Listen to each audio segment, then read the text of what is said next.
You ask Tiger to solve. This deals with linear equations with one unknown. The final result is x equals 14. Let's solve it step by step. Group all x terms on the left side of the equation. Subtract 3x from both sides.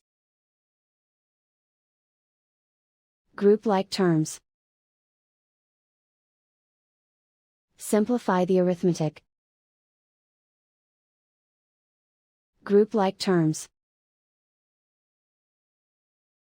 Simplify the arithmetic.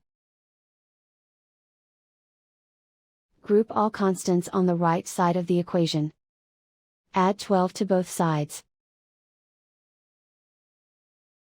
Simplify the arithmetic.